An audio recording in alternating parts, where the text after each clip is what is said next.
Hello everyone, আজ চলে এসেছি একদম একটা সিম্পল রেসিপির ভিডিও নিয়ে। কোনো দিনই আমি রেসিপি ভিডিও ফেসবুকে দিইনি। ডিম ভুজিটাকে একটু আলাদা করে করবার চেষ্টা করেছি। তার জন্য উপকরণে রয়েছে 2টি পেঁয়াজ, একটি টমেটো, রসুন কুচি, আদা কুচি, লঙ্কা কুচি, 3টে ডিমকে একটু নুন দিয়ে ফেটিয়ে নিয়েছি, আর রয়েছে 3 রকমের sauce, soya sauce, chilli sauce আর টমেটো সসকে মিক্সড করে নিয়েছি। এরপর গ্যাস ওভেনটা অন করে কড়াইটা চাপিয়ে দিয়েছি।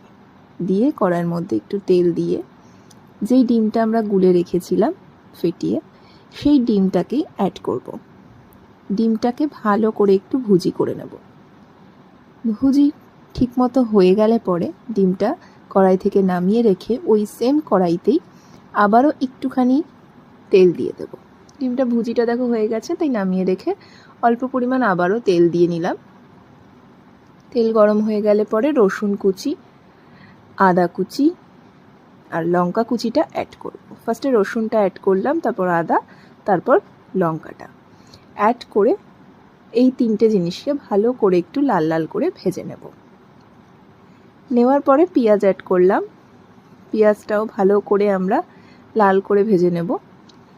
ভেজে নেওয়ার পরে যখন দেখব পেঁয়াজটা লাল লাল রং এসে গেছে, তখন কিন্তু আমরা ওর মধ্যে অ্যাড করব টমেটো কুচিটা।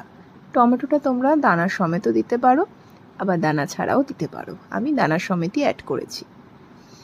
টমেটোটা দেওয়ার পরে এখানে একটু নাড়াচাড়া করে নিয়ে অল্প পরিমাণে নুন দেব, কারণ ডিমটা ফেটিয়ে যখন ভুজি করেছি তখনও কিন্তু একটু নুন দেওয়া ছিল তার মধ্যে, আর সসগুলোর মধ্যে তো লবণ থাকেই।